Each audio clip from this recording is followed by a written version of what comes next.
Wayne Spooney here with the next edition of our series. Who?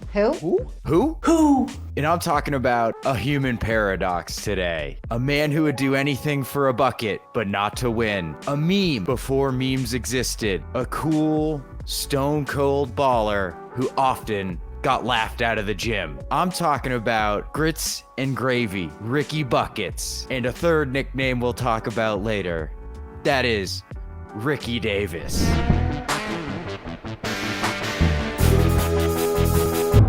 Ricky D had a short time on the Celtics, and that's what makes him so interesting. Memorable to few, forgettable to many.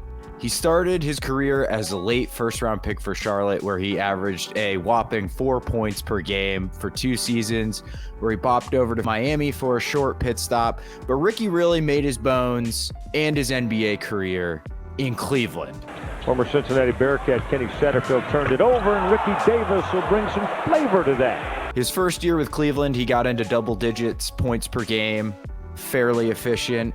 But it was in 2002 and 2003 that Ricky Davis really ascended to what he would be as an NBA player, where he averaged 20.6 points per game on a 17-win Cleveland Cavaliers team. Truly one of the worst teams we've ever seen.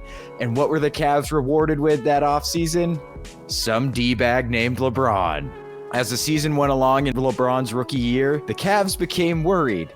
Because if you don't know anything about Ricky Davis, you should know this. Ricky was a strong personality, and in fact, by the time he would come to the Celtics, he was a bit of a laughingstock amongst the league. I'm going to run this play right here, and I'll explain what's going on, right? So you'll notice it's a 25-point game. Cleveland is easily winning this game. Ricky Davis is 1 rebound short of a triple-double. He's going to get the inbound, shoot on his own rim, and get the rebound in hopes that will give him the triple-double with just a few seconds left. That is where his third nickname was created, Wrong Rim Ricky. It's this character that the Cavs were afraid to surround LeBron James with. And who would step in to add Ricky Davis? In 2003, that would be Danny Ainge and the Boston Celtics. And you can actually see some of the reasons Cleveland was willing to trade Ricky Davis are cited as not wanting to surround LeBron with a character like Ricky Davis, or saying things like the atmosphere in the locker room will improve. These are the types of things that are said about guys that maybe aren't the greatest team players. I will note that Danny Ainge in that same article is quoted as saying, "We think he'll be a great secondary scorer for Paul Pierce." So Ricky was added to the 03-04 Celtics team that really went nowhere. He wasn't able to drag them into playoff contention when he was added at the trade deadline.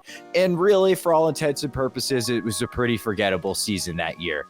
The next year, though, the Celtics actually stumbled onto a formula that was pretty effective, and that would be the 04-05 season. Now, Ricky wasn't starting for this C's team, but he did have some incredible highlights. He operated as a 6th man and averaged 16 points per game. And I mean, Ricky was the type of player, he was a bucket getter.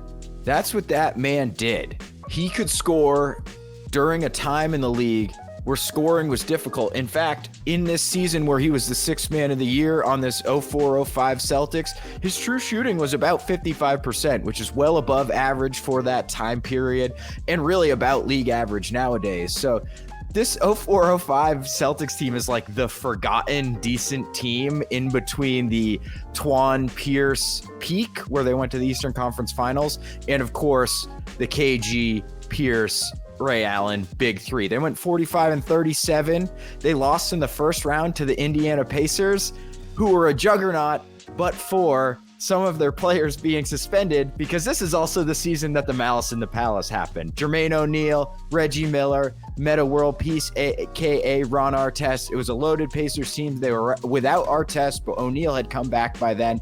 And the Celtics actually gave them hell. It was a 7-game series. The Pacers would go on to lose to the Pistons, who were coming off the championship season in 04. So this was a spunky fun Celtics team. Pierce, this was when Twan came back, highlighted Ricky Davis had 36 against Atlanta in April, had 3 30-point games that year, as well as 20 plus 20-point or more games. And one thing to note, Ricky actually ended up being second in Sixth Man of the Year voting. Unfortunately, this would be the peak of the Ricky Davis era in Boston. Enter the 05-06 Celtics. So here's the problem with Ricky Davis. Yes, he could get buckets really any way he wanted, but also he had a tendency to float in and out of the game. Ricky was elevated to the starting lineup in 05-06, and he would actually average almost 20 points per game. And I'll riddle you this. Paul Pierce played with 2 players in his career for the Celtics that averaged over 19 points a game with the Celtics when they played with Pierce. One was Twan, one was Ricky Davis. KG was 18.8 when he was here, and Ray actually never really sniffed it. Although Wally Zerbiak was at 17.5 this same season. This year was a bit of a disaster. And that's with Pierce playing 79 games. So here's the problem with Ricky. I'm going to run a clip here that really gives you why Ricky Davis, despite all of his talent, never really contributed to winning. And let me tell you, it might be the greatest Tommy call of all time. There was Ricky Davis up the front end of the floor, and they didn't inbound the ball quick enough. He could have got a layup, but he's going to get one here. Yes, he is. Come on, Ricky, stop that nonsense. That's nonsense, Ricky. Don't make the basket. Forget the show. I mean, that was the issue with Ricky. His advanced stats are always bad. And in this season with the Celtics, yeah, December 30th, he went off against Sacramento for 33 points. He was a -9 that game and the team lost. A few weeks later, January 16th, he went off for 0 in 45 minutes with 3 turnovers. That is the Ricky Davis experience. And in many ways, he was emblematic of that era of Celtics basketball.